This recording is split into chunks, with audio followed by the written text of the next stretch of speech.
Now, the Bram Weinstein Show on Washington's new home for sports, ESPN 630. Hey babies. Hi everyone. Happy Monday. Everyone. I'm just going to get right into it. I feel like crap. I keep getting sick. It's making me crazy. I don't know what's going on. I'm not like this. I used to be sickly when I was younger, but I also drank a lot. And had a terrible lifestyle and ate poorly. So, all of that added up to when you drink a lot of soda and you eat McDonald's and you don't sleep very much and you drink a lot, yes, you get sick all the time. Yep. That's not my life anymore. I don't do any of those things. And I keep getting sick. So, Are you an allergies person? Yeah, but I don't think that's what this is. I keep getting colds. So that kicked in. It started last week that all the allergy numbers pumped up really fast. Oh, maybe that's what it is. And, I'm having crazy allergy attacks? Probably. Because that's what happened with me. You can probably hear it sometimes. I don't have anything. I just feel sick. Yeah, tired. I think what happens is your body, when you start cycling through the allergy stuff, it kind of ramps up or you kind of feel it. And that's what happened with me last week. I'm done. I can't take it. You get some Claritin in your life, playa. After the season ended, I always get sick after the season ends. I got sick really bad. Then I had hives for a week. Then I suddenly made it through Super Bowl week. Then I got pink eye. Then I got a root canal. And now I'm sick again. This is 6 weeks of hell. I don't know what's going on. So what's next? I don't want to know. What is next? Weird rashes? What's next? I don't know. I don't want to know what's next. Yeah, I've just had a cough and the drip crap, and that's all I've dealt with over the last 4 or 5 years. Yeah, so I thought I was sick, but I think it's allergies. Maybe that's what I got. But mine are ramped up. I'm beat tired. Really, really. I also tired. was having really dry eyes and stuff, so I was doing a lot of rubbing your eyes and stuff. Yeah, and I don't usually do that. So yeah. And you're telling me you think everybody? Your theory is everybody's had COVID and therefore everybody's immune system sucks now. Oh, yeah, that's not a theory. That's it's a legitimate study. Everybody's immune system is not as good as it was before. What did Aaron Rodgers say about that? It doesn't matter. I don't think that matters. No. Does he agree with you or not? I don't listen to him when it comes to that stuff. Okay. So what about Joe Rogan? What does he say about it? Definitely don't go to that guy for that stuff. How about Donald Trump? What does he say about it? True or not true? You're naming all the same guys in the same category over there that I don't Curious? go to. Yeah. What's Fauci saying? He doesn't say nothing anymore. He doesn't. If he pops his head up, people come at him. Right. Correct. Okay. All right. I don't know. I just feel like crap and I'm tired of it. So I'm I need some doctor to help me out here. Just get me back on. Your household sick? Not really. Oh, okay. Not really. Archer was a little bit last week, but off of that show he did. That was his football season. Football season ended for him and he got crazy tired and run down. Right. Everybody else seems to be fine. All right. Anyway. All right, let's get to what's going on today. I was going to do Jason Kelce, but I'm going to get to him second because Adam Schefter's thrown out there the red meat of what we might do going on McAfee today. Over the weekend, or at least late last week at the Combine, Diana Rossini revived a Kirk Cousins could go to Washington rumor. Yep. He's going to be a free agent next week. I saw Kevin O'Connell, the Vikings coach, go on the Combine coverage, and when asked about Kirk Cousins, the only way he described it was he's earned his right to become a free agent. Yeah. Basically meaning we might be okay with him leaving, and we might be looking to get younger anyway, and he might want to leave, and there's nothing we can do about it because we can't franchise him. Sure. Whatever the case may be. They've been kind of angling to move on from him for a long time. And it might be time to do it anyway. He's in his mid-30s, and he's coming off Achilles. And right. he's very good at contract negotiations. And he will have a market. Yep. And, I don't know who's going to end up getting him, but, the logical candidates right now are Atlanta because they're picking 8th. Pittsburgh might be interested in him. Pittsburgh has been linked to Justin Fields and Russell Wilson, too. New England at 3's become a real weird one. You keep hearing a lot of trade talk from them because maybe they don't love who the third choice on the board is at quarterback, so maybe they want to trade out, whatever, right. Who knows? And then we got thrown into this 6 weeks ago and here's what I know about that. I had heard that he's open to coming back here. Mm-hmm. Now, that doesn't mean that we want him. Right, yeah. It's just, I think that you had to ask that question because there probably were some hard feelings of the uniform and because of what happened. But, those people aren't here anymore. This is what happened. There's not a single person left. Yeah, I mean, this is right.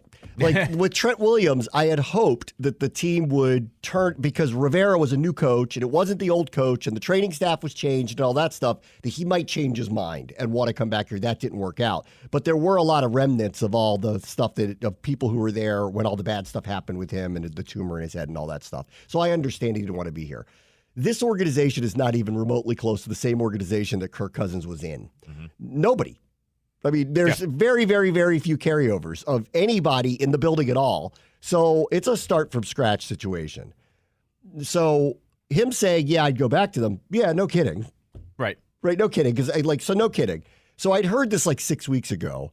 And so I asked a lot of questions. And the result that I got in hearing from him or hearing about it was he's open to it, which is what makes it newsworthy on some level. That he and his agent are making it clear that they are not closing the door to coming back here.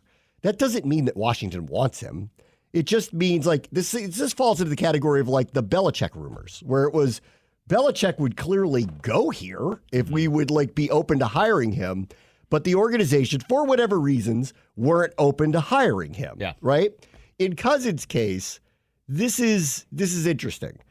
This team would have to really dislike Drake May and Jaden Daniels, and now apparently J.J. McCarthy, but really more realistically Drake May or Jaden Daniels to actually do this. Because why would you pay him, whatever the number's going to be, $50 million a year, even if it's just for a couple of years? That means you're foregoing taking the second overall pick on one of those two quarterbacks. And do we look at this roster and go, boy, they're ready to win? Right. Right? Like it doesn't. So let's plug in Cousins, use all the cap space, because we got 80 million, whatever it is in cap space, and 50 of it becomes a guaranteed 1 year salary. Yep. We could totally eat it to do it. So like we could do this, bring him in, have no dead cap on the other side, all that type of stuff. But then that limits all the spending that we're going to make around him. And I don't know, how does it ever really make sense? And then like, this group has way too much runway, in my opinion, to go and do that. Yeah. So it doesn't really make any sense to me. And then Diana Ricci kind of revived it. And I would describe this as, in hearing it, I think it's their side in the same way that Belichick did it, just trying to drum up interest amongst the league to drive up price and demand. That's all I think it is. I don't think he's coming back here. I don't. Because I just don't see how it makes a lot of sense for him to come back here for Washington side. Maybe not for him, but for Washington side. I think he's drumming up interest. That's what I think.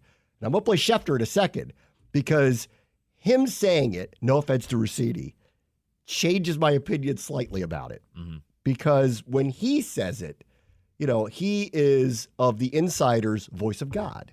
And, I'm not just saying that because I'm just, any other insider to me, it would be a lower degree of I believe in that.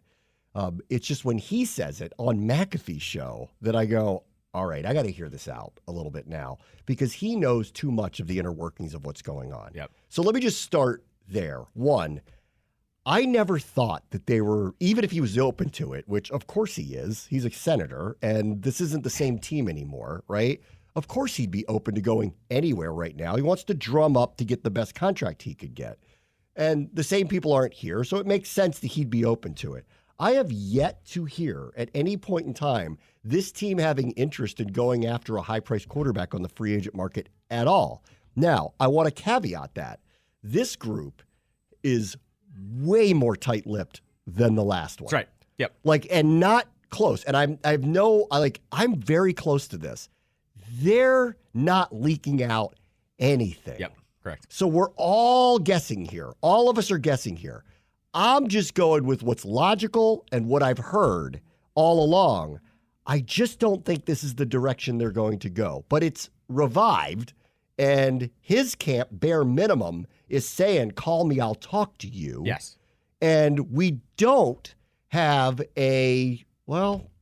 depends how you perceive Hal. We don't have a quarterback, we think, that's ready to go win right now. And I will argue that if Cousins is healthy, that he can. Right. Sure. And we've got the requisite cap space to actually do it, So why wouldn't he be open to us? We're one of the teams that's got the cap room that can meet his demands, and it wouldn't actually be a problem for us to do so. I think it matters here. One, Kirk Cousins and his agent are smart in throwing it out there because they know around the league you can throw out there, oh, well, this owner wants to win right away. Right? Like that angle does exist. Like Josh Harris wants to be as competitive as fast as possible. Well, how do you do that? Yeah, one of the first things he said out of his mouth at the end of the year with Rivera was, this isn't acceptable. Right. That we do want to win. I think he's realistic, and I think he all understands. And that's why I say, like, they've got runway here. No one is telling Adam Peters and Dan Quinn that you need to be whatever next year. I don't think anybody is saying that. Sure, but I'm saying, right though, from Cousins and his agent's point of view, you could spook another team into stepping up to the plate faster by going, oh, crap, Washington wants to win right now. They want to get a quarterback. I think that's smart tactics. What the other side of this all could be, though, and I think it's just worth throwing out there, and you and I have discussed the possibility, there are so many holes on this team that if they were to trade down from number 2, and not only that, with the Jaden Daniels momentum that is happening right now, all of a sudden the haul might be a totally different haul than they were looking at, honestly, 3 weeks ago with the way the momentum is going. I mean, I felt this way from the get-go that if Chicago does what everyone thinks they're going to do, which is just hang up on everybody and just take Caleb Williams, because it's just the right thing to do. And so for so many reasons, it's just the right thing to do. I hope they don't, because I want him. Right. But but I think that's what they're going to end up doing. I think that's what they're going to do. Unless Williams tells them in the background he doesn't want to play for them. Right. Like he's not doing that publicly. Yep. But unless he does that in the background. So let's just assume he doesn't do that and he's willing to go to Chicago. That's what I think the outcome is going to be. I said this for weeks. We're the ones that are going to get all the phone calls. Mm-hmm. Because all the teams that don't get Kirk Cousins or whatever, or Justin Fields or Russ, if you like Russ, and I think it'll be a limited number of people that want him, or Garoppolo, same thing. It'll be a limited number of people that want him. Well, hope you want Bo Nix at the bottom of the first round, because that's what it's going to be. Yeah. So that's what your choice is going to be. And we're the ones that are going to get all the phone calls. So does that change the dynamic? Are we the ones being offered something that is so kind of outrageous, honestly, to give up on Drake May, that we go, all right, let's just do it, move down to whatever, take the offensive linemen that we need now. Yep. It's going to be like those. There are 2 or 3 offensive linemen that look like no-brainers this year that they could take, pick up an extra 1 to 2 first-round picks. We already have 2 high second-round picks, and this could be the next 2 years could be we're going to have so much draft capital that if we get it right, we're going to have a monster in like 3 years. Right, exactly. With the caveat that we may or may not have the right quarterback still. Because if this is the direction that you're talking about going, it still comes down to, do you have a capable, high-level winning quarterback, which nobody thinks we have. And that plan gives you one for a very short window with Cousins, right? Because you sign him. Yep. You can eat it with the cap room. You can fit him in. You're what? Waiting out Hal? Maybe, or that's an option. Waiting out Hal going, you're just kicking the decision. All these other people want him for a 3rd-round pick. Maybe we should just keep him. Right. Let him have a reset year with Kingsbury. Bring in Kirk Cousins because he knows how to play and can win. And Hal, goes for a year or 2. Cousins isn't going to sign for a year. Remember that part. That's right. And he's probably going to still want guaranteed money and all that stuff, right? So if you sign him, you're not signing him for 1 year, and you're not signing him for something you can get out of after 1 year, probably, right? So Hal has to sit for 2, and then what? The plan is after 2 years, Hal's ready to go again? That's how we're thinking about all of it? I guess that's a possibility, because you do have your backup quarterback making no money, which is the good news. It's an option was what I would say. At that point, you revisit it, you reopen the conversation. Okay, we either hand the team over to Hal or we go get our quarterback, whether that means trading up. You don't know what they've been doing with the the draft assets for the next 2 years either. You don't know what that looks like, because for all you know, that number 2 overall pick that you trade, you might still have a 1st-round pick at the end of this after 2 years if somebody is really giving you a haul, right? So you might still have the assets to move up and go ahead and do it. I got to tell you, if you like Hal enough, Why would you bother getting Cousins and spending that kind of money? Why wouldn't you then trade out, pick a quarterback later, let him compete with Hal? Like, if you like Penix or you like Bo Nix or you like someone else, why wouldn't you just do that later then? Trade out and just do that later then and let him compete with him. Why would you spend $50 million on a quarterback? Because it goes from you can. Because I mean, that's one of the reasons probably, because you go from development to competing in their eyes is what I would say. And I would say this about Cousins too. Don't laugh when I say this, and I think if you think about it, you'll know it's pretty much true. I would argue that if he comes in here, he's the best quarterback in the division. It's arguable. He's better than Danny Dimes. Yes, correct. I think he's better than Dak. It's close. They're different quarterbacks. It's close. But, I mean, it's close. Yeah, I would say it's close. And with Hurts, after last year, Hurts is question mark, but I would say it's arguable.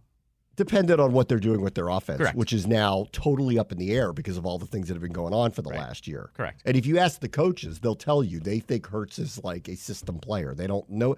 No one seems to think, like on the inside, that he's like some high level, like franchise altering quarterback. They all think he's really, really good. They're like willing to say that. They all say he's really, really good, but none of them want to put him in the class with Mahomes or Allen or Lamar or something. Nobody wants to put him in that kind of class.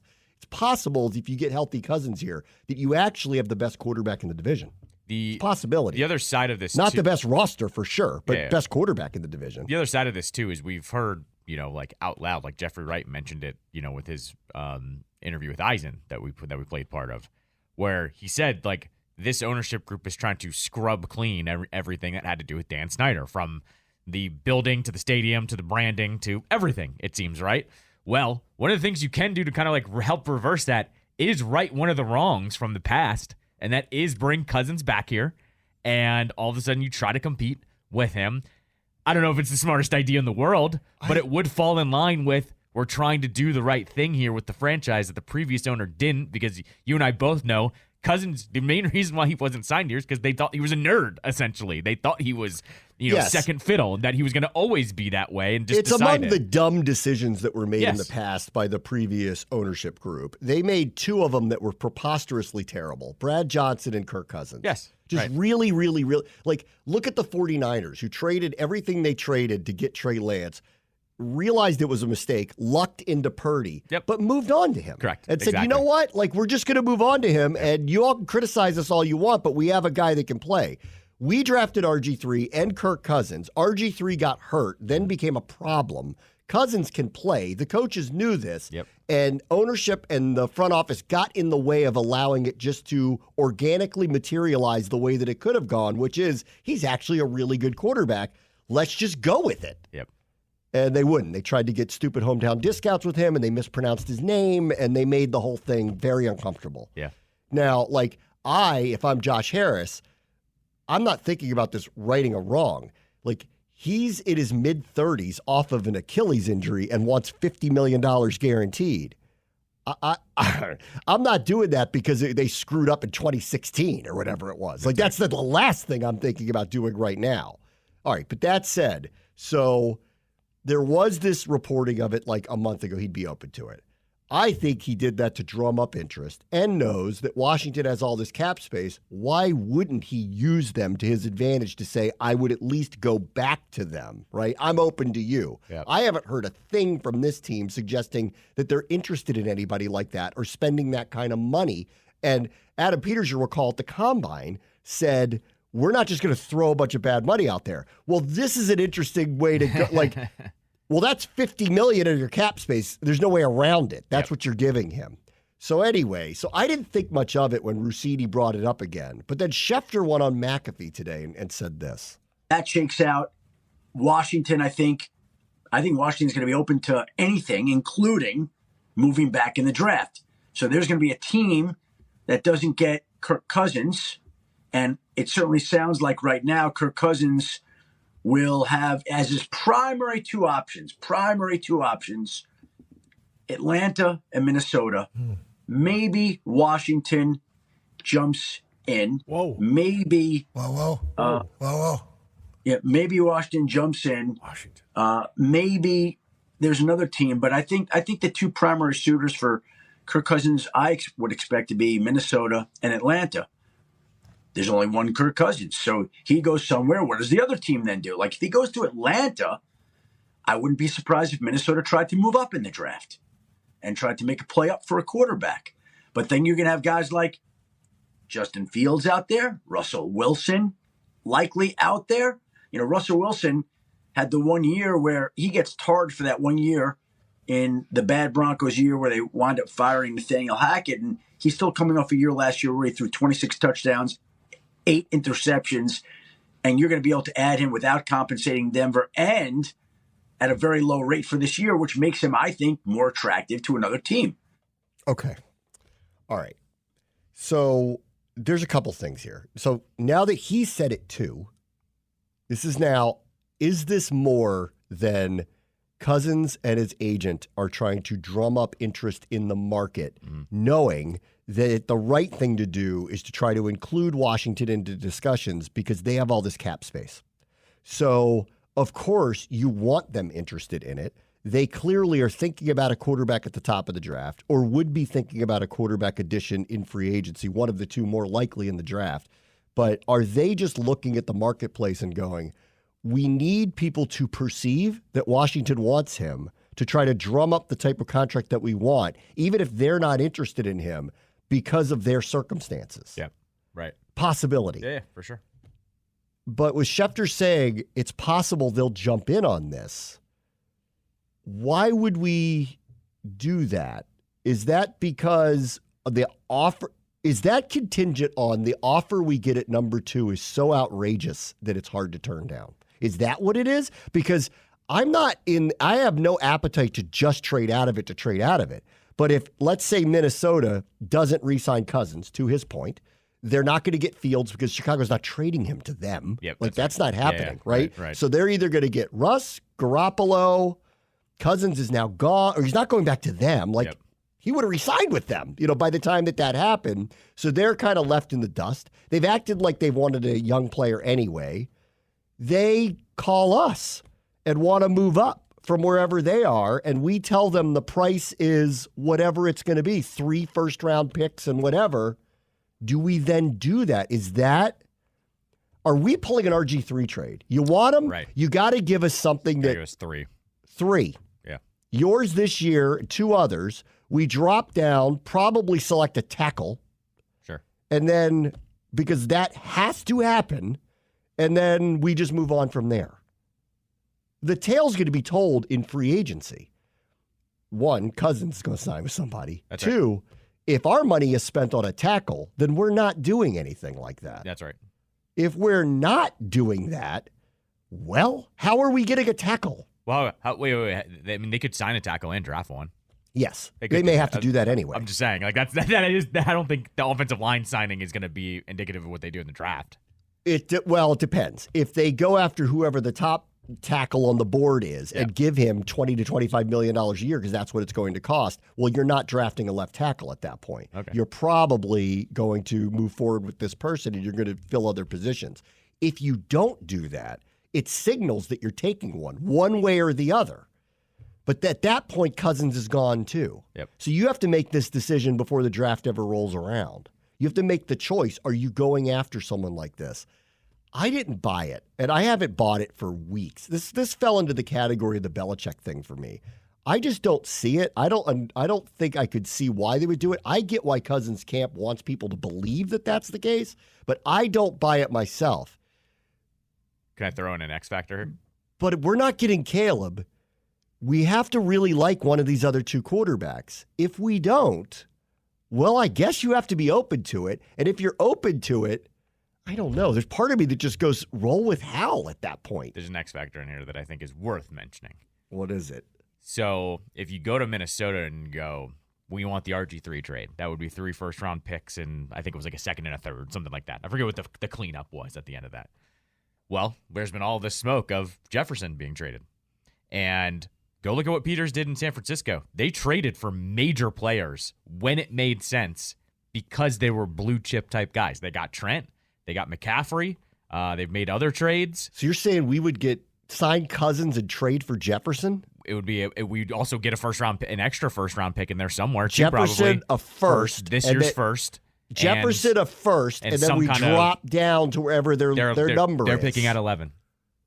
So the two first-round picks are Jefferson at a first, and we get Cousins, who he loves. Right, correct. We pair him with McLaurin and Dotson for however long that lasts. Correct, because Dotson, honestly, he's only in year 3. Sure. You've got him under control for 2, maybe 3 more years. You make that decision later. McLaurin, you'll have to make a choice next year if that's what you actually did. Right, correct. You'd have to make a choice on him. Right, but it would make sense because there's been the smoke of trading Jefferson. So you drop down, you pick your tackle. Yep. If you drop that, there are 5 or 6 tackles that are going the first round this year. So you could go, you could go down to low end of the top 10 into the early teens and get what everyone believes is a really good one. Sure. And Minnesota, and you could actually probably, because there's going to be other picks involved there to make, whatever the chart works out or whatever. You still have 2 second-round picks. Mm-hmm. You have to go get your tight end, and you have to go get probably a guard. Probably offensive lineman. Well, right. I mean, at that point, you might get, because this always happens, the top-tier interior offensive linemen fall into the second round often. Right. So you can get one of those, your center, a guard. Mm-hmm. You're staring down at a scenario like this where you do have at least 2 rookies starting on the offensive line, but they might be top-tier talent type guys starting on the offensive line. Well, I mean, if they're trading us Justin Jefferson and a first-round pick, then it's hard for me to turn down giving up number 2 if we're going to whether we get Cousins or not. I would have a hard time turning something like that down. And most likely, if I had to think of what Adam Peters is thinking right now, it's going, well, if we've got to pay Cousins and give Jefferson a brand new contract, we got this $80 million cap space. Let's knock out a huge chunk of it right now this year. And why would Minnesota give up Justin Jefferson, though, if they're bringing in a rookie quarterback who's on a rookie scale pay? Who are they paying? Does anything the Vikings do lately make sense? No, they don't. I've been saying that about them. They're ones to watch. I don't know what they're doing. Correct. I don't understand what they're doing. Right. So that's why everyone's asking, why would you trade that guy? I think that's why Cousins is leaving. I partially think it's because he doesn't know what they're doing either. And he's just very diplomatic about it. But he's just like, you know what? Because there's just been kind of nothing between the two sides. They've also hinted they've wanted to move on from him anyway, so he's probably like, you know what, see you later. He's also I don't care. I take all the smoke for this, and the defense has gotten exponentially worse every single year that I've gotten here. So why would I take all this pressure when it's really the other side of the ball? I don't understand what they're doing. They got rid of Dalvin Cook last year. It didn't really make any sense. Right. They acquired Hawkinson, but okay, so that was a good move for them. Their offensive line's average. Their running back situation got worse. They just got rid of the guy who was the starter last year, and their defense has been a mess. Right. So they to me they don't know what they're doing. Yeah. But they can't be stupid enough to trade that guy, right? Because he might be the best receiver in the NFL in his prime. Well, they want to make it's sure him or Devontae Adams or Tyreek Hill. Take your pick. It's one of those. Well, it's very much A.J. Brown. He's one of those. It's very much you get 2 postseason runs with him when you trade him. Well, we'd sign him out long term. No, of course, I know. Yeah. I know, but it seems like they are one of the teams though that don't want to re-sign him for whatever reason. They don't want to I could see us too. Brandon Ayuk might get traded. I could see us as part of something like that too. But this is oh man, if we signed Cousins and then dealt out of number 2 but got Justin Jefferson in return, we sound preposterous right now. You're we're talking crazy. Oh yeah, we're full of this is full crazy. But I am. This is full. I need to stop this right now. That's full crazy. But I am folding in a legitimate storyline there, though. It's not the craziest thing in the world. We've heard the smoke about Jefferson. We'll get you to number 2. They did use a first-round pick on a receiver last year. Yes, that's what I'm saying. You'll get Jaden Daniels. You'll get Jaden Daniels. Yes, I don't sound insane right now. We've heard the Justin Jefferson You'll give us your rumors. first-round pick and Justin Jefferson. You'll move up to number 2, take the quarterback you want. In the meantime, we signed Cousins. We bring in Jefferson. Jefferson loves Cousins. That's right. Yes. It sounds ridiculous, but everything's rooted in real storylines. Yeah, but all that has to happen kind of at the same time. Yeah, I know. Because you can't sign Cousins and then hope that trade's going to occur. Well, I mean, we don't know. If we sign Cousins, it means we're auctioning off the number 2 pick. Correct. Yeah. And then you say to the Vikings, what do you got? What do you got? And they go, here's Jefferson. We go, thank you very much. We'll happily take that guy. Oh, man. Holy cow. We are full on bing bongs. But we have lost our minds. But we're not coming out of nowhere here. A little bit. No, we're not. A little bit. There's been rumors of Jefferson being traded. They say they're not going to do it because how could you trade that guy? They did trade Diggs away in his prime. He also said he wanted to leave. Yeah, well, he wants to leave every year from every team he plays for. Right. So he's a problem person. Yes. He likes to cause problems. Correct. He's causing problems in Buffalo last year. He causes problems. And he's still there. So you just have to deal with them. Because you put up with talent. You figure out how to put up with it. But the cycle is repeating. Minnesota drafted a first-round wide receiver. Yeah. Do we think they're going to I pay haven't Jefferson? heard Jefferson even hint he wants to leave. He's never publicly said anything like that. He just wants to get paid. All he has said is, I want to go somewhere where I'm wanted and will get paid. Yeah. He has never said he wants to leave Minnesota. Diggs made it clear he didn't want to be there anymore. That's right. Yes. Oh, boy. Oh, man, we're off the deep end. All right, we'll be right back. Bram Show, ESPN 630 Sports Capital. Still, I can't see Kirk Cousins coming back here. You know, I can't. $50 million guaranteed to come back here in year one with this new regime. Like that's the rebuild they want to try to sell. I mean, you got to not like Drake May or Jaden Daniels to do that. You know, we did talk about... That's what it bottom line comes down to. You got to not like either one of them or think that they're going to be a high-end quarterback to do that. We did talk about when the quarterback documentary on Netflix, he did talk very fondly about his time here. Like, very Kirk Cousins, we call him Senator Cousins because he knows what he's doing, how to communicate with the public. Sure, but this was like... I mean, it was pretty over the top about how much he loved his time here. Even we didn't really know it was that much. And then I know everyone's going to tie that, like, Shanahan and company loved him. Right. And so they probably talked about him every time his contract came up or ways to get him. So it's not like his name wasn't circulated in that building where Adam Peters was for a very long time. Mm-hmm. He is a very good quarterback. He's in his mid-30s now, though, off an Achilles injury. Yep. I don't know. That's how you want to come out of the gates? If you $50 million guaranteed on a guy in his mid-30s who, oh, by the way, has never gotten to the NFC Championship game. Are you telling me let's be real about this. Like, I think he's a very good quarterback. I think his Q rating's gone up. I think he's less of a nerd than he was, or at least people realize that, like, he's very well liked by his teammates in the locker room. Like, he's a very good player. He's tough. Like, people all realize all of this. You know, great spokesman for the team, all that stuff. But he also hasn't won a lot. Like, don't we judge all these guys on that stuff? He's been to the playoffs however many times he's been there. He hasn't won any playoff. He won one playoff game. Like, what are we talking about? Are we saying here? the fan base wouldn't be satisfied, though, if you put out there Kirk Cousins, a new tackle at number 11, possibly Jefferson, but maybe another haul of picks? Don't go down crazy pants lane. It's not crazy pants lane, we're going to get Justin Jefferson. It's not crazy pants, though. There's not even like a hint of something like that. You're making that up. They've said the rumor has been that they might be looking to deal with him because they don't want to pay him. They said, publicly, we're not trading him. Okay, all right. Okay, fair enough. But he's going to have to push them to go, well, you got to pay me whatever amount of money, and then if they don't do it, then he's going to be forcing a trade. Okay, so let's take that off the table then. A new left tackle at number 11, 3 first-round picks and a starting quarterback, and then whoever the best interior lineman is with your second-round pick, and then maybe a linebacker with your other second-round pick. And what, you have Hal sit under Cousins, let him compete with him, and then, if Cousins has a problem with his leg, Hal goes back in, but eventually you're going to send him back up potentially to be the starter if you feel like after a reset year. If you feel like it's an option. I was saying this for a while, like all the people talk about him getting traded. I'm in no rush to trade him. Like, why would I? Like, if they pick Drake May, it's going to be a problem. I understand that. And if they pick Jaden Daniels, I would argue your primary backup should probably be a veteran. Right. Somebody who's behind him, like a Jacoby Brissett. Like, that's not Hal. But if this is the direction they're going to go, and they're just going to sit Hal behind him for a year or two, let him reset with the new offense, I don't have a problem with that. Right. He's a cheap alternative, and I know he can play. I think I was saying last week, if he grows up and becomes Kirk Cousins, it wouldn't surprise me. Like, if he ends up being that good like that. Sure. But, I mean, either way, like, I'm not saying I agree with this plan. I'm trying to think of how they would think, and that would be something you'd have to pitch to the fan base. I will say this, too. Is the fan base going to freak out if we sign Kirk Cousins here? When we had the number 2 overall pick, it could take Jaden Daniels? It's going to be some discourse. You know how this fan base is. It's going to be 50-50 at best. Maybe worse, but... Look, what did all... It might be like the Dan Quinn thing. Everybody likes him, though. Everybody likes playing with him. Everybody likes him as a teammate. Glad you just said that. That's what I was going to get into. What did all Quinn and Peters talk about last week? People, drafting positive people that fit in the locker room. Quinn is Mr. Positive over there, apparently. I know Cousins can play. That's not in question here. Quinn wants a guy that screams you like that.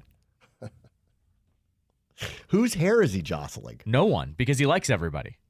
No one doubts him. We got to get Tariq back on the beat. If Kirk Tarek, comes back. Tarek, no, he's a Monumental employee. You know they won't cover that team. Oh, that's right. They don't cover that team.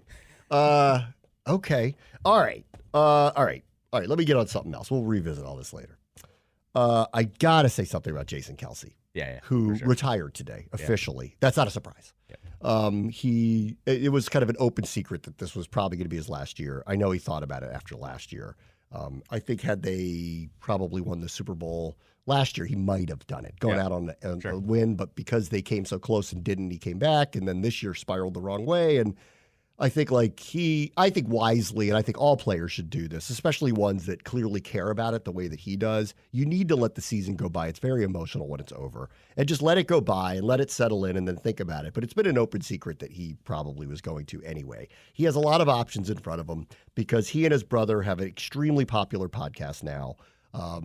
And, all the TV networks will hire him in some capacity, whether it's to get the podcast, be in a booth, be on a set. Someone's going to hire him. He has a lot of options. So it's not like he's going to be suffering. And the reality is he might make as much, doing media right out of the gate that he does, playing football. He also has talked openly about how it's taken a toll on him. No kidding. He's played center, for, 13 years. 13 years. Yeah. I respect the game so much. I love this game so much. He is maybe one of the 5 best players I've ever seen. Yeah. Regardless of position. I think if you just put aside all positions and just go, he might be the best center I've ever seen. He clearly is an unbelievable representative of the sport. I respect him. The way he plays, the way he goes about it, his athleticism is off the charts for someone who plays the position he plays. At his prime peak, he was doing things that no center does. He's the Pat Mahomes of centers. He was doing these things, and you'd watch him pull, and you go, that guy should not be moving that fast, and knowing exactly where he's supposed to be, popping up. Their run game, to me, is him. Yep. It's him, and it's been him for a long time. This is good news for us, because I think him going away, they are not going to replace him. He is a premier, maybe best at his possession ever. He is a first ballot Hall of Famer, in my opinion. It's not even close. And I just like the way he's carried himself throughout his entire career, too. And, if I was an Eagles fan, and I'm not and never will be, that's the jersey I'd wear forever. Oh, no, of course. Because he is, if there is ever a center that should get a statue, it's him. Yeah, he just is. He might be the greatest player in that team's history. He's amazing. He'll definitely get a statue. I don't know how you don't have a statue of him. And for me, too, he mirrors Brady a little bit. You got to bear with me here. He walked on at Cincinnati. He was not recruited there at all. He walked on. Then he was only drafted in, the 5th round? Something like that. It was something fifth or 6th round. He was not expected to have this long, illustrious career. Stepped in as a starter pretty much right away. In 2011, 2012? I think that was year 1. So, 13 years. And never looked back. And it was amazing throughout the whole entire thing. And was a personality in a sport where offensive linemen aren't personalities almost ever. They have no interest in being anything more than playing their position. And no, he was one of those guys where you're always like, God, I just wish he was on any other team so I could buy that jersey. But it was he's an Eagle. I'm not going. I'm not dipping myself into that route. But he was a fantastic representative of the game. He is easily one of the best players. If you just you have to put aside he's not going to do the things that the skill position guys do. Right. But just as a football player and doing the skills that his position asked him to do, I think he's top 5. Yep. There is no center I've ever seen that's even remotely close to the things that he does. He was a massive difference maker. And I do think this helps the teams in our division. You're not going to replace him. Right. He's a first ballot Hall of Famer. He might be the best center I've ever seen. They're not going to replace that very easily.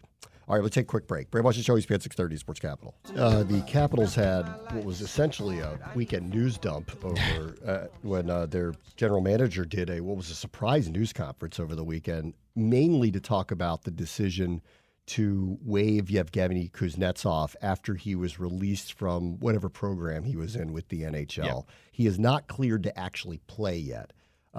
They let him go through waivers. Nobody picked him up. So that means he gets sent to Hershey. And the Hershey Bears are tweeting out today that he is expected to show up there, which I think was a big question over the weekend. Would he show up? Yep. And to practice with them. They've made a caveat that he will not speak to the media until he's cleared to play, which has not been the case yet. And whether he will play for them or not is open question. And he's got 1 year left on a contract beyond this season. So we'll just have to see. And their general manager, Brian McClellan, basically said he needs a fresh start. He's been asking for one. This starts that process. I'm sure you felt the same way. There was no way anyone was going to claim him and take on the contract, not knowing what's going on with him because he's been in a program for the last few weeks. And his play has been down for a couple of seasons now. So this is going to get to an off season, and we'll just have to see where he is. And, whether he plays for Hershey or not is probably going to be of debate.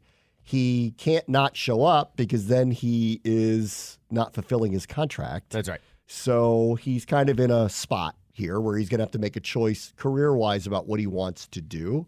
I had a funny feeling he might just go home to Russia and just forego it and go play there. That can be a mutual decision, by the way. Like if the team, if he just decides not to show up, you can have an agreement with the team. It just depends what the terms then become at that point. Yeah. So it's an option. Tarek was on our airwaves, funny enough, yesterday during the game.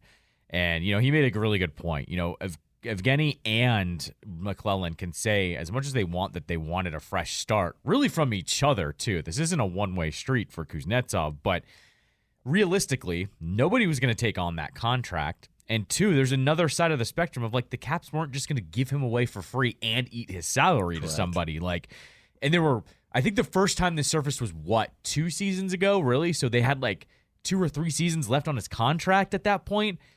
It wasn't a realistic move to just give someone of that caliber away. You kind of have to get something for it. And now, I guess maybe the hope was putting him on waivers, seeing if somebody was going to bite. No one did. Now it's going to be back to the drawing board in the offseason. Does he get bought out? Probably, because there's only a year left, and you can eat a year on that. But this was just a culmination of what the last couple of years have been. They haven't been a good mix for each other. And look, at the end of the day, you can't give that guy away for free and eat his salary. So what were they going to do? This is where they now lie. And this is what they would have done 2 or 3 years ago. But the thing is, you might as well keep trying to trot him out there because you've seen how good he can be. Now, though, it's just hit a breaking point where they really need a fresh start from each other. Yes, and then there were some personal things going on here this year. We don't know. Right. I don't know what they are. I'm not not saying. I just don't even know what they are. And whatever. Yeah.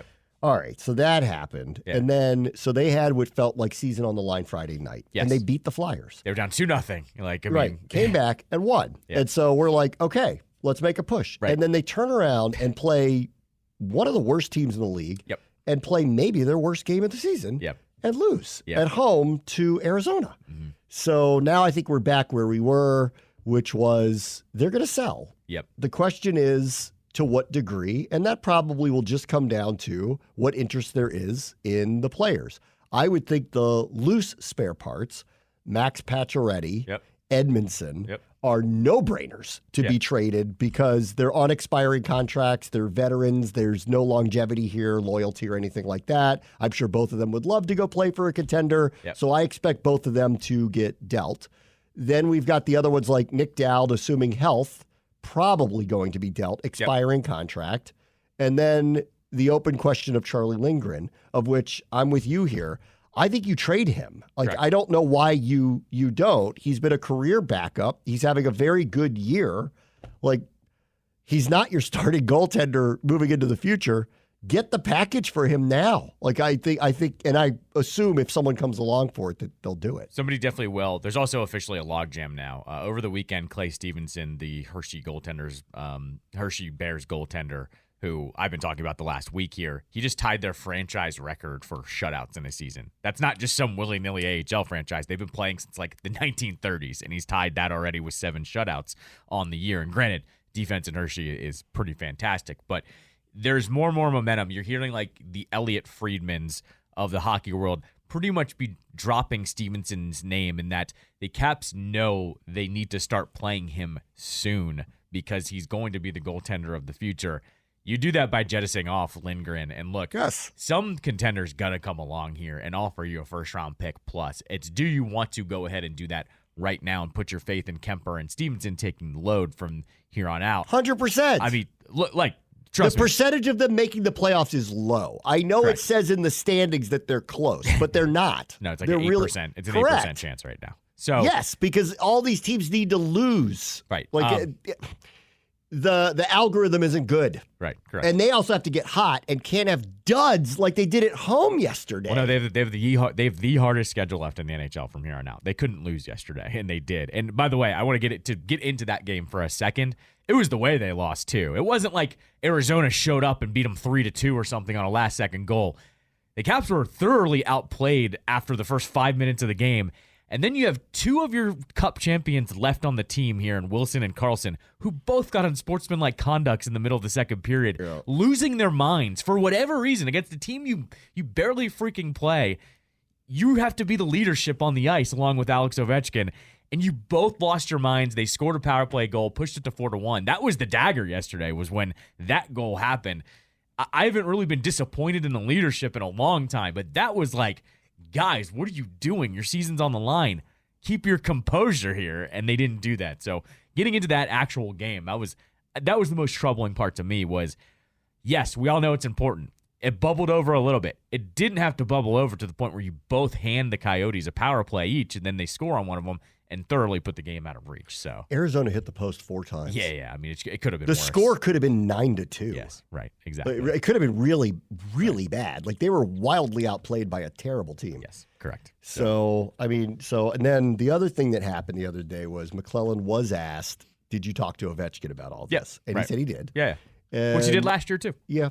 It's on the record for that. Yeah. And, like Ovechkin doesn't do interviews about this stuff, so who knows how he feels about it. All he intimated was Ovechkin wants to still try to win, which means he wants a competitive team. But the reality is this team isn't competitive the way it's constructed right now. Yep. So I don't know what you say back to him, just to say we're trying our best to keep it competitive, but it is what it is. And when you get smoked by a team like the Coyotes, that's a little on you. Yep. Like, you guys got to do your part, too. Oh, yeah, like, for it sure. ain't all us. Like, we're going to play a terrible team at home with our season kind of on the line and you guys no-show. Well, you need to take responsibility for something like that. Correct. That was really bad yesterday. Yes. No, for sure. And, I mean, look, here's the thing, too. McClellan always says what he's going to do. And when he was asked, like, hey, you at the beginning of the year, you had Backstrom and you had Kuznetsov, two really should be premier centers, but they're both going through whatever they're going through. What do you think about getting Ovechkin as center? And he was like, I don't feel the need to go get one. I like who we've got here already. That would include Hendrix Lapierre, who's played really well as of late, the last week, essentially, since he got put in the lineup. You could put Dylan Strome at center as well. You can put Alexi Protas at center as well. He basically said, I like the young guys that we've got. I'm not looking to add that. So it does give you a little bit of a view that McClellan does view all of these young guys as the answer moving forward here. He's not going to trade for one. And he said unless one came along at the right value, which that doesn't happen at the trade deadline, considering all the teams that are lining up for Nick Dowd. You're not getting that guy. But always pay attention to what McClellan says. Whatever he says is usually gospel. And what he also said he doesn't lie. He tells you what he's going to do or try to do. Correct. And what he actually said, too, was they want to get younger and they want to keep looking for the team's future, which tells me even before the game Sunday was he was always going to lean towards sell. Now it's really sell. Pretty much sell everything that's not nailed down. One more name, too, is Nicholas Aubé-Kubel. His contract is up, fourth liner. Somebody will take a flyer on him for a draft pick. But, yeah, everyone we named, I think, is probably going to be gone by the end of the week. The last thing, I'll just say this about Kuznetsov. I've been a massive critic of his for a long time. Sure. You remember this. I didn't think they should have signed him to the contract in the first place. I see his talent, and I recognize how talented he is. He's uniquely talented, but I didn't trust him on a night-to-night basis. He obviously has some other things going on in his life that have affected periods of time for him, including recently. That said, and I saw a lot of people tweet this, and I think it's worth saying, he had a couple of moments in that Stanley Cup run that are amongst the greatest, as a fan, sporting moments of my life. Yep. And I want to credit him for that because, as much as I didn't love the contract that they gave him, or I think that there is a failure to consistently live up to your talent and probably do the things that you were capable of doing. I thought they entrusted too much in someone who wasn't reliable enough. Like, he's not Ovechkin. He's not showing up every day. Like, It's too hot and cold with him. That said, when we needed him most in one particular cup run, he was as good as anybody on the ice and did a couple of things that made me jump off my couch and almost jump out of my seat when I got to go to the games and jump on there and celebrate with them. So I want to thank him for that because I do believe he's played his last game here.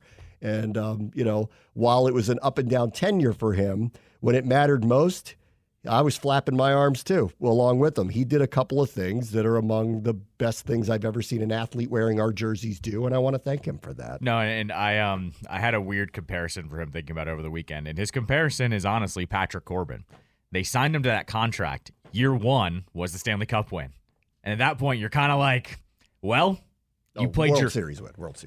Corbin. Yeah, but it's the same thing. In the first year of their new deal, they won a championship. Oh, that's right. And they were very integral in said run. That's and at true. the same time, it's kind of like you got to take the good with the bad. They were an integral part of a championship run, and then you're stuck with them for the rest of the contract, essentially. The problem with Corbin was, though, he was never that tier, and Endy was getting older. Kuznetsov was in the prime of his career, but it played out the way I thought it would. He's not reliable enough to get a contract of that level because he just doesn't put it out there every single night or at some points weeks at a time. Sure. You can't pay that kind of money to somebody who doesn't show that level of responsibility. But when it is turned on, man, is it turned on.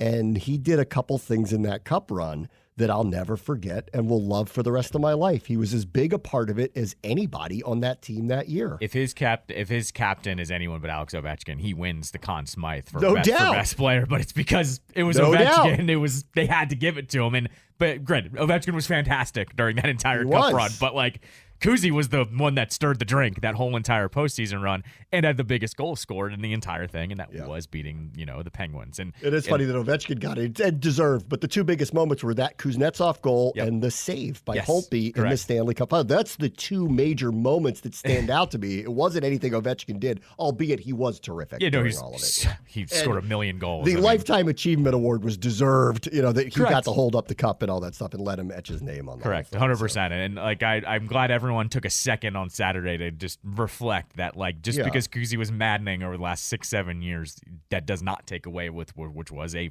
run of all runs to help us win a championship. Yes, here. When we needed him to be his best at the moment that we have for the rest of our lives, he was. Right. And the other 5 years have been tough with him, and really more frustrating.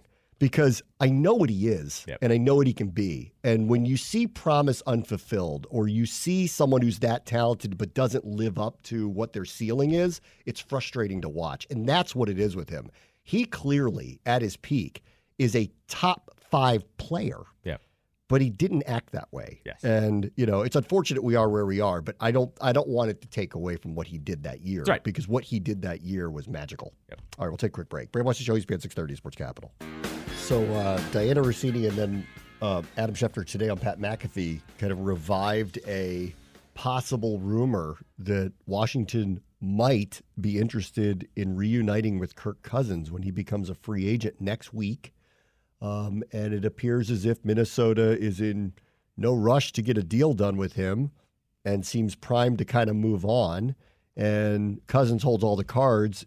By virtue of his contract, they weren't allowed to franchise him. So he gets to go into the open market, find out where he is. It doesn't mean the Vikings won't get him. But if you kind of listen to them over the last couple of years, it kind of sounds like they've wanted to go younger and move on anyway. So there's that. So Ben Standig wrote a piece off of the Combine for The Athletic and mentioned a few things. One I think is very notable I want to get to in a minute. But let me start with the quarterback part where he wrote this. Though armed with more personnel and measurable data on the perceived top passers, Washington's decision-makers returned home without a definitive outcome, according to internal sources, which is, what are they going to do here? Whether it's draft somebody at all, which seems likely, or trade out, or if they are going to draft somebody, who they like. Right. And I'll reiterate something I said last hour. This group is extremely tight-lipped about what they're doing. Extremely. The leaks are very, very, very few right now. And in fact, when they do leak something, it's purposeful. I'll go back to the Belichick thing that happened back in the fall when it first got kind of floated out there. When Belichick, it looked like it was going to be his last year in New England. I didn't believe that at the time, but even if it was, they were trying to leak very early that Washington with new ownership would be of interest for them.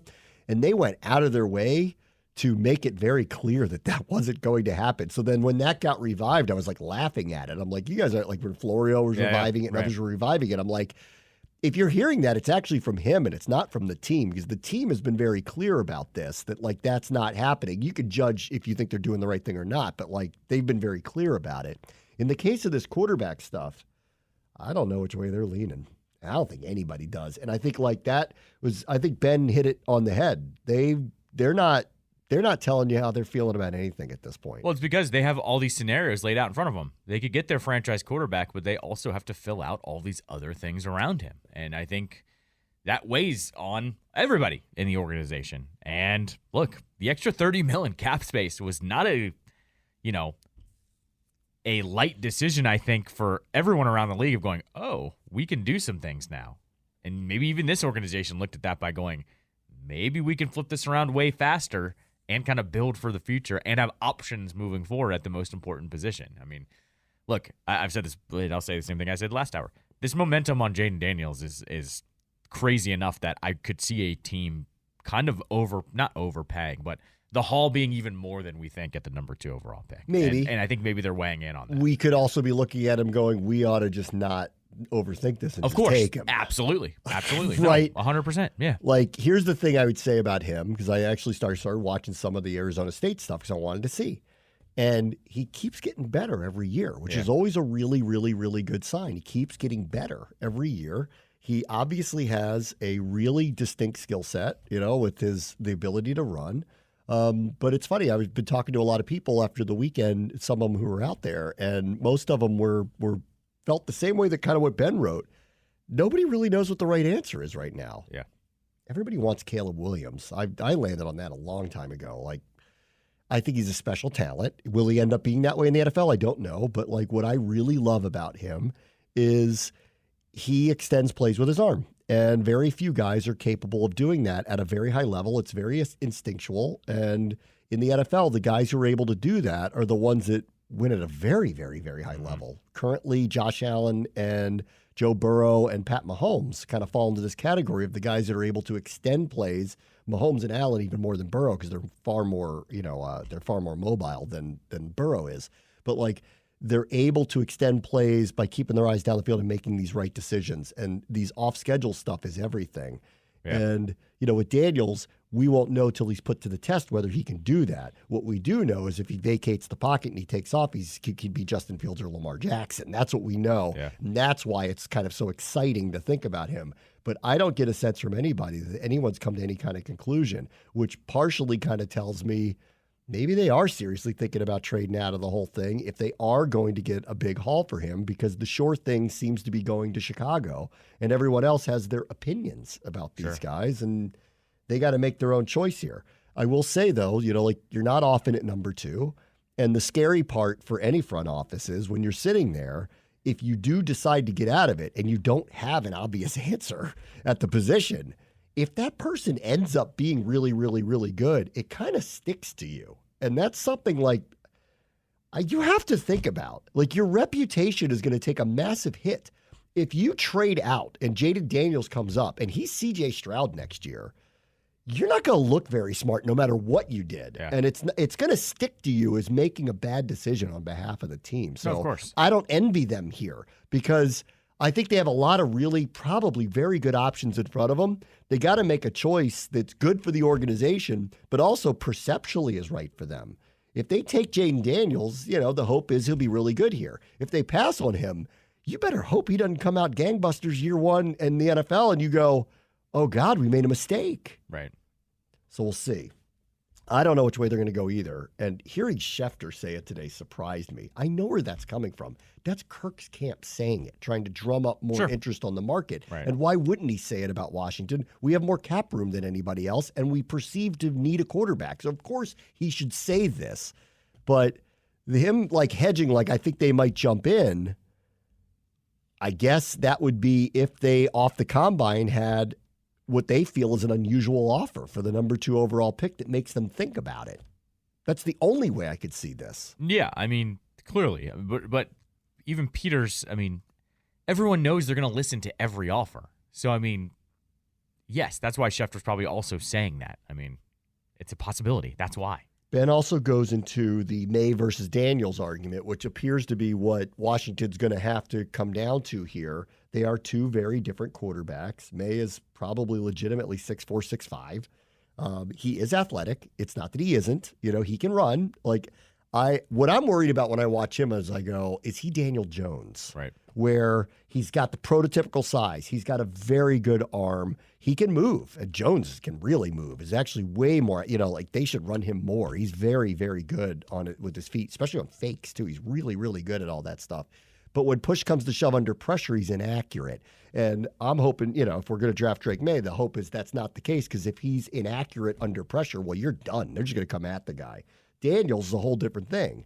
Daniels is, you can put some pressure on him, but if he gets away from you, he's like a cat. Good luck catching him, right? And then if he does end up being a very good high-level passer from the pocket, well, then you have the ultimate weapon. That's what you're looking at. But these are all ifs with both of them, and this big question is circulating now. And I am a touch surprised that we've reached this point where we've gotten to the combine and no one seems to have an answer over who should be clearly number 2.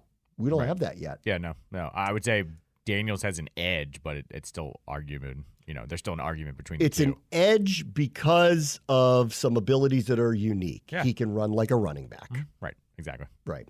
All right, numbers 4 and 5 on his list that Ben wrote about for The Athletic, I think are worth talking about now too, and they're outside of the quarterback question, which is John Allen's contract.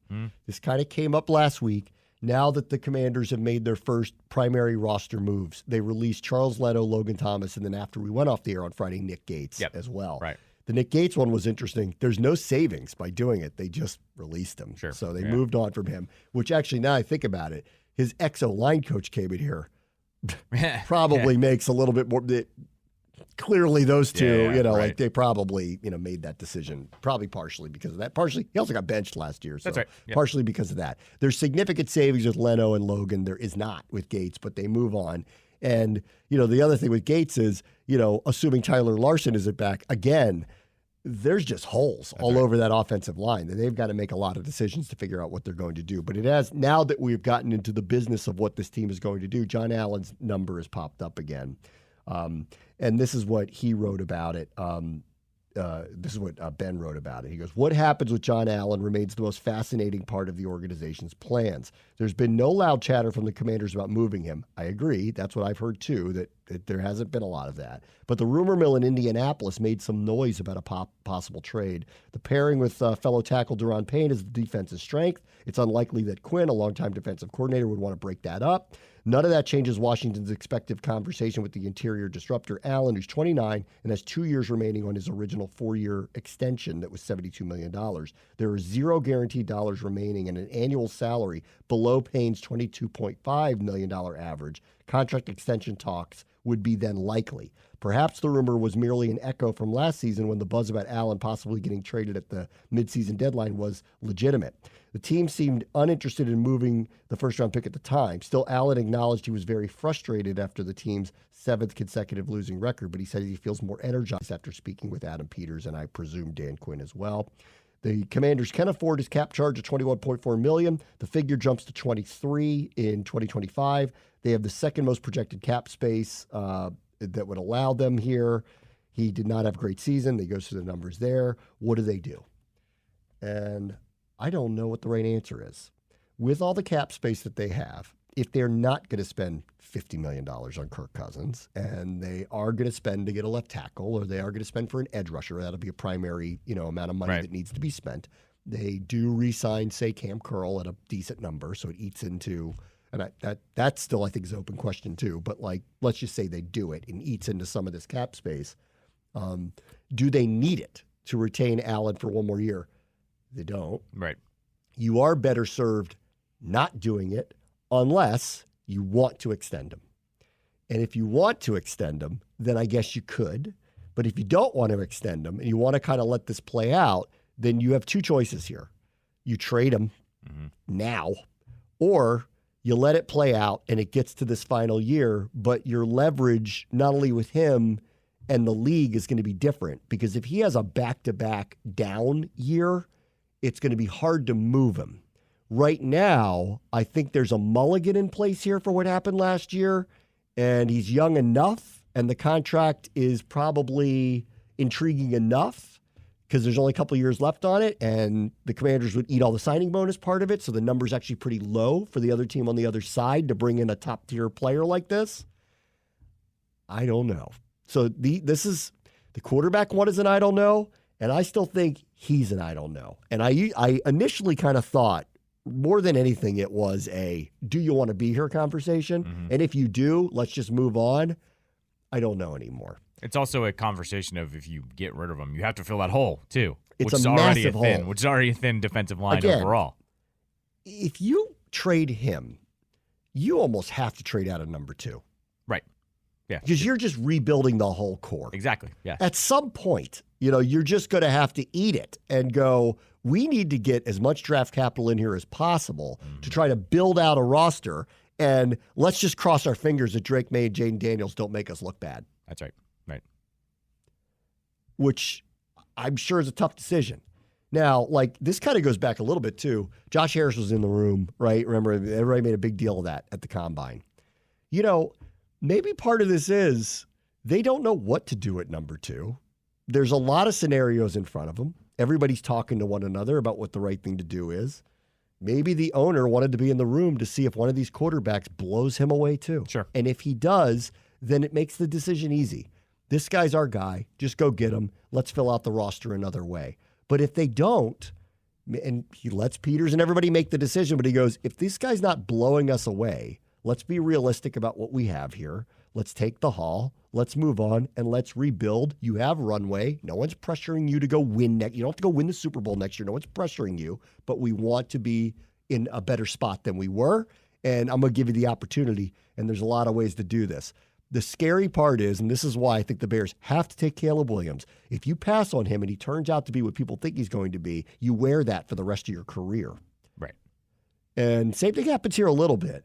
The 49ers, John Lynch and Adam Peters and company made that trade for Trey Lance. They're very lucky that Brock Purdy turned out to be the way he turned out to be, and the team keeps winning the way that it keeps winning. Otherwise, they'd be wearing that decision a little bit differently now, I think.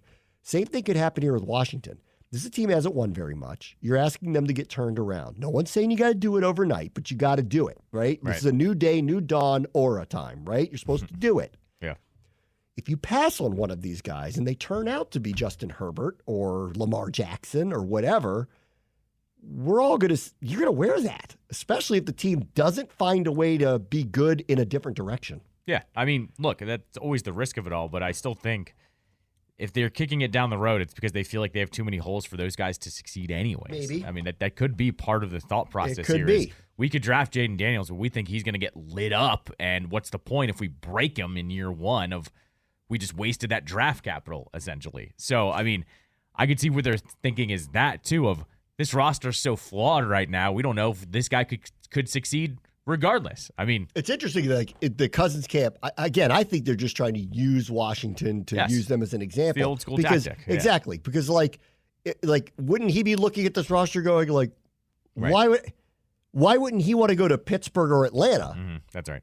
Exactly. Where they might have a chance to win if he actually goes there with the talent that is sitting, especially on offense in Atlanta, where he's got the talent. Or you go to Pittsburgh, the defense you have. Right, exactly. You know that. And actually, they have really good receivers on that team. They just need the right quarterback, and they've been rebuilding their offensive line. They have a really good running back. They are kind of plugged and ready to go. Yeah. Why would you want to come here, too, if you're Cousins? Right. All right, the last one that he wrote about, which I thought was very interesting, and I think is one of the most intriguing people that's coming back next year, one of the holdovers, is Jamin Davis. Mm-hmm. And Ben writes this about him. The Commanders see using the 2021 first-round linebacker more in pass rush situations this year. The plan is to have the athletically gifted Davis to become a hybrid defender, which will translate into less pass coverage and more attempts at getting after the quarterback. Thank you. Okay. What have you been waiting for? Right. Ron and Jack, what were you waiting for? I know what you drafted him to do. It did not work out. You shifted him somewhere else. It became very clear that he is a liability in coverage. That became very, very, very clear. But every time I'd watch him, and people made fun of me so much when I would say this to them, I would go, I don't want to give up on him. He might be behind Chase Young, the second best athlete on the defense. Right. He's a lightning bolt. Like, if you could just put him in a position where he's just going and not thinking, he could be a devastating player. He is really super fast. And now it seems like we have a group that's coming and gone, if this guy's going to succeed, it will be like this. I could not agree more. Right. It does mean you need to find another linebacker, but I think we needed that anyway. Of course. And this is the way he should have been used last year. Right. No, I mean, per usual, Ron and Jack never made decisions that would have put the players in a better position. They made decisions so they couldn't be wrong. That was always a problem with a lot of their decision making. The Jamin Davis one it's amazing because athletically, everyone would be like, he's not a first round pick, he's not ready. Athletically, he is. Athletically, he stands up to anybody at his position. He is one of the most athletic people on the team. He is a freak. But he was never going to be the middle linebacker. That became very evident early. Yep. So they moved him to outside. Fine. As long as he turns out to have a high level there. Well, he's a liability in pass coverage. Yep. I don't know why. They can only tell me why. He's not reading it quickly. Whatever it is, he's a liability in pass coverage. So move him up to the line. Yeah. He's a pass rusher. What are you doing? Right. Let's go. Dallas isn't going to put Micah Parsons in coverage all the time. Why would they do that? Because once again, they were afraid of being wrong or admitting they were wrong by putting a player in a different position to win. He and Emmanuel Forbes are the two people I'm most interested in seeing this coming year. Forbes playing in for that defense that has been a turnover machine and getting a redo here after his rookie year. Let's see what happens. And Jamin Davis, who's in a total prove-it year. It's year 4. I assume they're not going to pick up the 5th-year option because he hasn't done anything to warrant giving him the guaranteed money. But they're going to stick him hopefully in a position that he'll have an opportunity to thrive. Let's see if he does it. Yep.